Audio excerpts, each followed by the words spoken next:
Alright guys, welcome back to topic 8.10 in the APUSH curriculum, and we're going to now look at kind of the second half of the civil rights movement.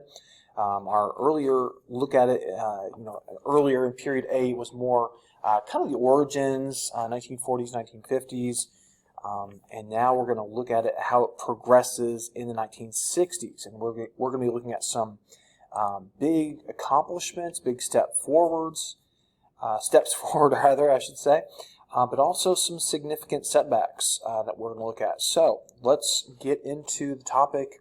Again, progress and setbacks. That's going to be kind of the theme with our discussion of the civil rights movement today. So in 1961, there was a movement known as the Freedom Riders, and the Freedom Riders decided to ride on these interstate passenger buses that were traveling across the South to protest the segregation that was occurring on those buses. Now, the fact that they're traveling on interstate buses means that, of course, this is commerce regulated by the federal government, and the federal government is basically sanctioning segregation in the South if they're allowing this to continue. And so basically the Freedom Riders, their attempt here is to bring attention to the cause and force the Congress to actually enforce the Constitution, specifically the 14th Amendment, which guarantees equal protection of the laws. And you can see the map here that the Freedom Riders are taking, and you can also see areas where people are being arrested. Quite a few here in Mississippi. Now, the Freedom Riders did not get a very friendly reception, as you can probably imagine, from the Deep South in this time period. So John F. Kennedy is forced to send in federal marshals, federal police officers, in other words, to escort these riders after they were attacked. You can see this bus here on fire. You can see a couple people here who have been roughed up pretty badly by these white mobs. Now, the fact that John F. Kennedy is sending in federal police, I think it certainly says something about the local police in this area. They obviously were not doing their job to protect the riders.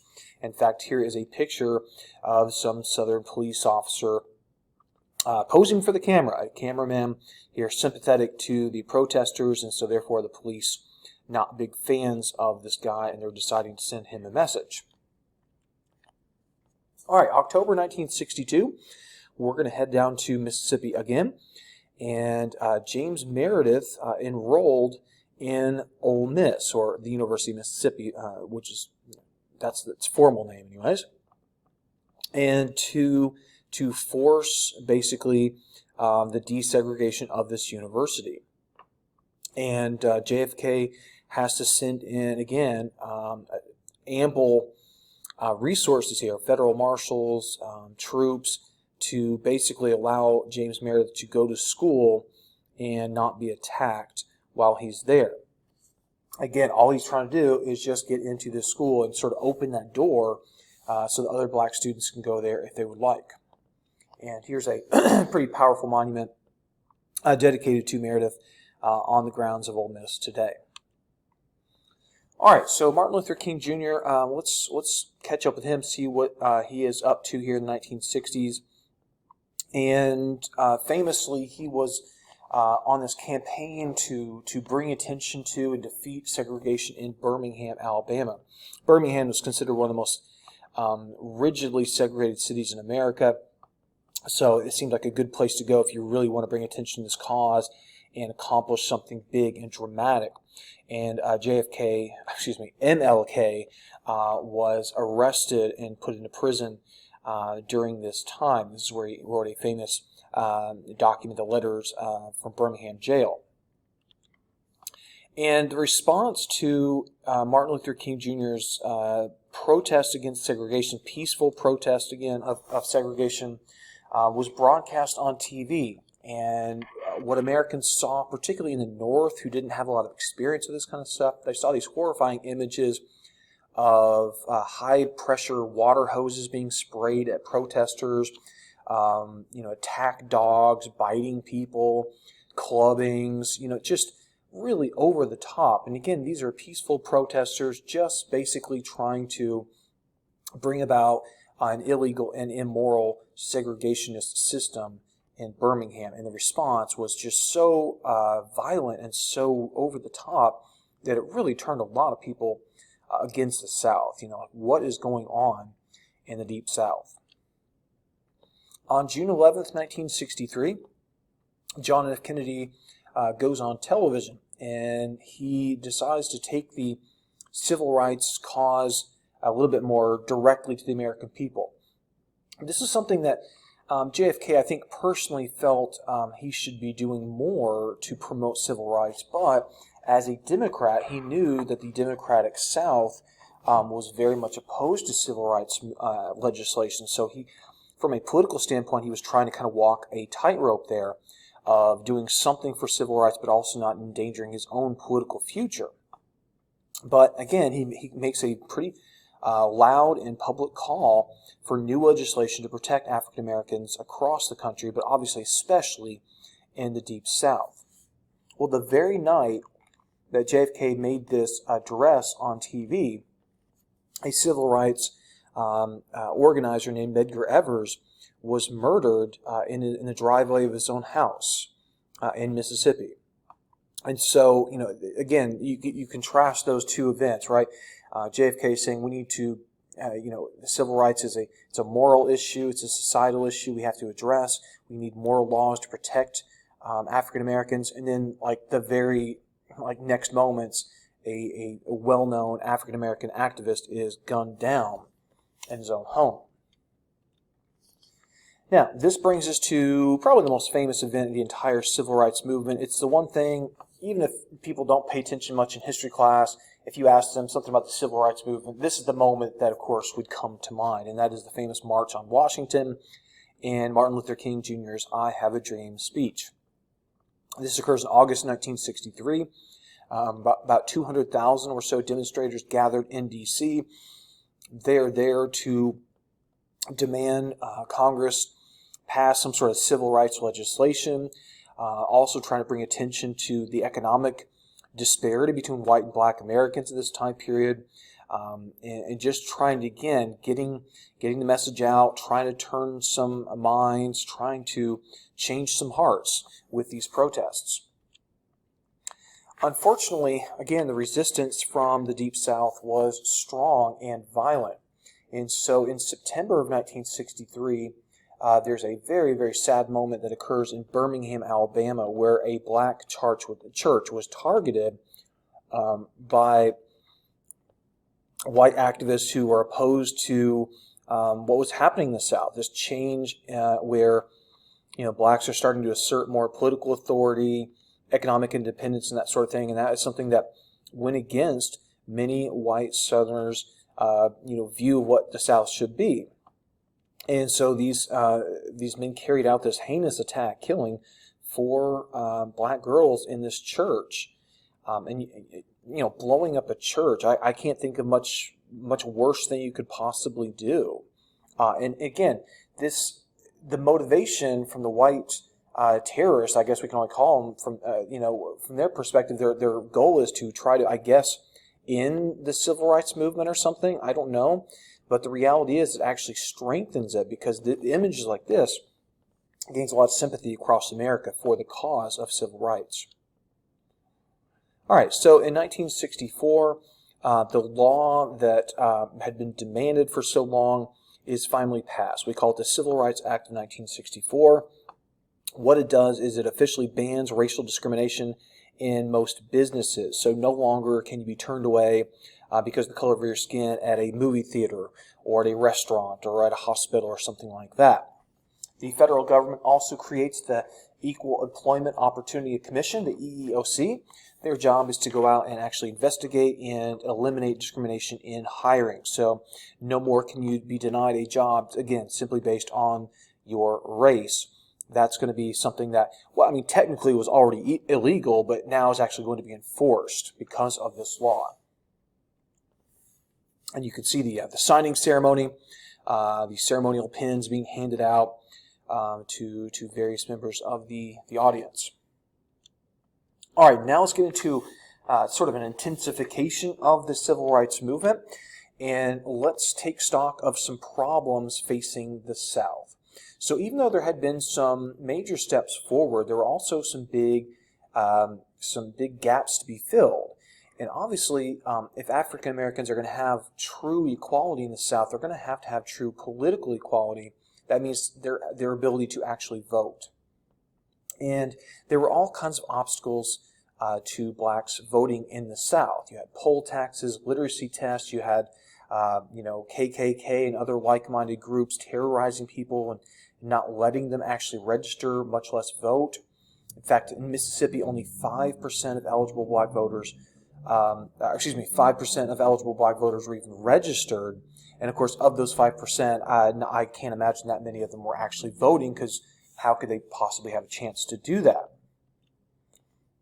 So in 1964, the 24th Amendment was ratified. And what this did is it starts to really chip away at a lot of those obstacles in registering and actually voting in the Deep South for African Americans. And what the 24th Amendment does is it abolishes the poll tax. So no longer can you be denied your right to vote based on lack of funds to pay some sort of fee. Now, this means if one of these obstacles has been removed, it's time to register more African Americans to vote so they can actually carry out their civic responsibility and duty. And this brings us to what's known as the Freedom Summer. And the Freedom Summer was this huge effort among white and black activists to go down to Mississippi, go door to door and hand out pamphlets and register black Americans to vote, and many of them for the first time in their entire life. And the response to the Freedom Summer in Mississippi is, if you know anything about the history of Mississippi, it's rather predictable. What happens is 3 of these civil rights workers are murdered. Okay, they're kidnapped and then murdered, and it becomes just a national story. That these people went down there to help spread democracy and freedom, and for that they were killed. And this is not the America we want to be. And so it was a shocking moment that once again causes people to kind of reevaluate what's going on in America and what can we do to fix these problems. All right, this brings us to now 1965. And we are going to go down to Alabama. So if Mississippi had, severe segregation, so did neighboring Alabama. And the Selma March was a planned march from Selma, Alabama to the capital city, Montgomery, to try to bring attention to and grow support for these voter registration efforts in Alabama. And you can see the response. When the protesters crossed this bridge right here, they were greeted by police. And the police came out and, as you can see, really just went after the protesters with abandon, clubs and beatings. And it was a very, very sad moment. They call it Bloody Sunday for a reason. Very violent. The 50th anniversary of Bloody Sunday, you can see some pictures here of President Obama, then President Obama, and John Lewis, another civil rights leader who has since passed away, here walking across the bridge. So in 1965, we have yet another landmark piece of legislation in the civil rights movement called the Voting Rights Act of 1965. This gets rid of yet another obstacle to Southern blacks from voting. The literacy test is thrown out. So no longer can you be denied because you can't pass a purposely difficult literacy test designed to deny you your right to vote. More significantly, though, is that the federal government is also going forward, is going to supervise voting and voting laws in the South. So if your state has a history of voting irregularities and segregation and intimidation and voting suppression and all that, the federal government's going to step in and they're going to supervise your elections to make sure that they are in fact fair and according to the law. And you can see the impact, right? So we've got voter registration before the Voting Rights Act, voter registration after the act, And you'll notice it increases pretty dramatically in some states. Like Alabama, we went from less than 20% to over 50%. Mississippi, single digits to one of the leading states in the South of registration, almost 60%. So, I mean, again, this has a big, big impact on not just promoting the civil rights movement, but just overall the political makeup of the South begins to change dramatically as well. All right, now let's bring us to the next phase, if you will, of the civil rights movement, where things get a little bit more radical and a little bit more complicated. And of course, in this image, we have Martin Luther King Jr. on the left, and many of you can recognize him. That's Malcolm X on the right. And we're going to look at how these men contrasted. So the very time that the Voting Rights Act was being passed in 1965, massive riots broke out in Los Angeles. So there was long simmering tension in Los Angeles. There were all kinds of allegations of police brutality and mistreatment of black citizens in Los Angeles. And it eventually boils over, and it turns into full-fledged burning, looting, rioting, violence that after a week leaves 34 people dead. Again, this takes place in Watts, which is a kind of a neighborhood in LA. And this was alarming for American people to see these images in their newspapers and on their television of buildings being burned, of stores being looted, of having to send the military to patrol the streets. You know, it almost looks like a third world country. Like, what is going on in our country?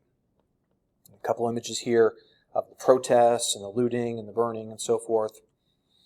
Now, the Watts riots really mark a pretty dramatic shift in the civil rights movement, because I want you to think back to where the civil rights movement began. It began with a pledge of nonviolence, of a pledge of sort of cooperation, whites and blacks together.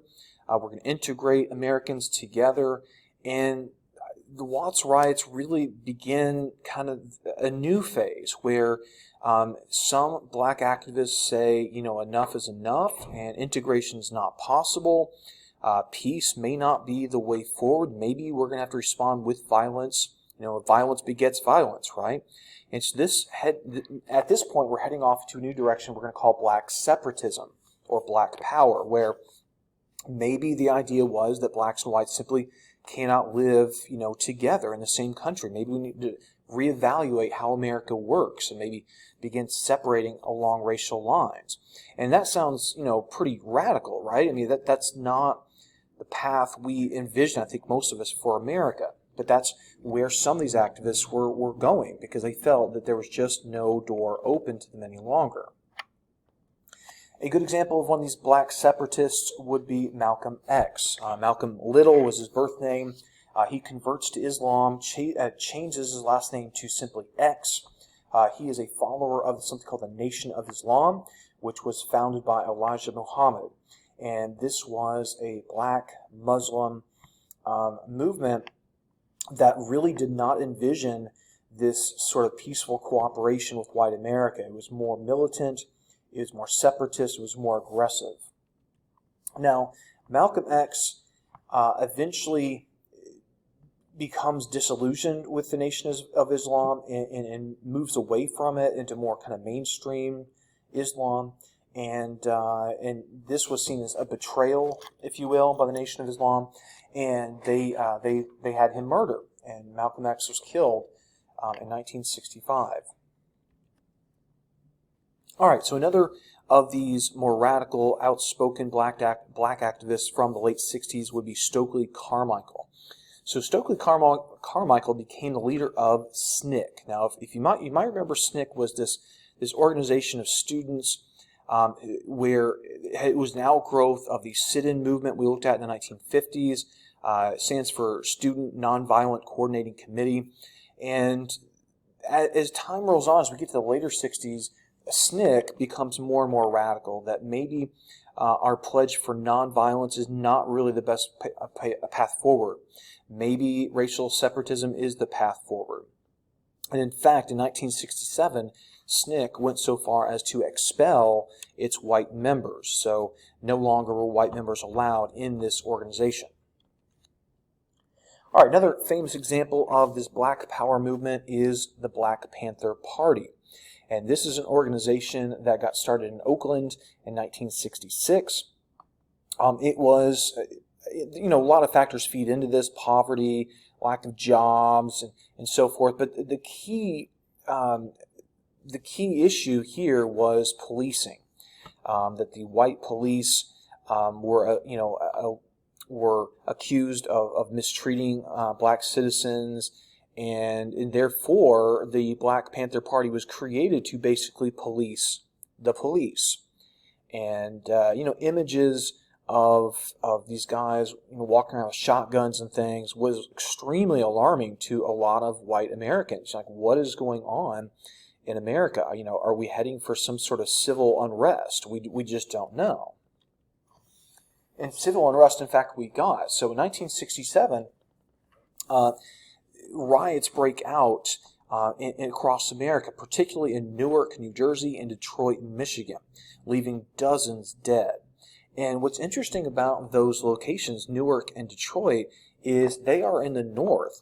So we typically at this time think of racial tensions as being a southern thing in the United States, but in fact, because of the Great Migration, those racial tensions spread across America. So we have riots and unrest in the Midwest and in the Northeast and in the West. It is all over the place, and it is, for a lot of Americans, it's just like more evidence that our country's beginning to come apart at the seams. And you can see, again, racial riots, 65, 66, 67, 68, and then the number of deaths in these various riots. So very bloody, and again, very, very much widespread. In 1968, in April of 1968, Martin Luther King Jr. was in Memphis, and he was staying at this the Lorraine Motel in Memphis, and there he was assassinated. And the news of his killing shocked the nation. And a man who had dedicated his life to nonviolence, here he's passes in such a violent manner. It unleashed all kinds of emotion, fear, sadness, just again, further evidence that our country seemed to be going in different directions, like splitting apart, basically. Rioting spreads out across America once again, and it's a dark moment for a whole lot of reasons. There is the Lorraine Motel today in Memphis. It's preserved as a museum, actually, so you can go there and tour it. And here's just evidence of the rioting and the damage done in the wake of Martin Luther King Jr.'s assassination. So before we finish the notes here, stop to think about how the irony here is that in the late 1960s, we have Americans deployed, hundreds of thousands of Americans deployed overseas fighting to preserve a government in South Vietnam in the name of democracy and freedom. And yet back at home, our cities are on fire. And it was a kind of a weird thing. It was hard to compute those two different things together in one country. It's just further evidence that the late 1960s was a very difficult, tumultuous time in American history. All right, guys, so I know that was a bit of a longer video than normal, but there was a lot of stuff to cover there in the 1960s civil rights movement. Obviously, it goes without being said, you need to be familiar with the big moments of the civil rights movement, its causes, its effects, its accomplishments, its setbacks, because these are things that are often assessed on the AP test.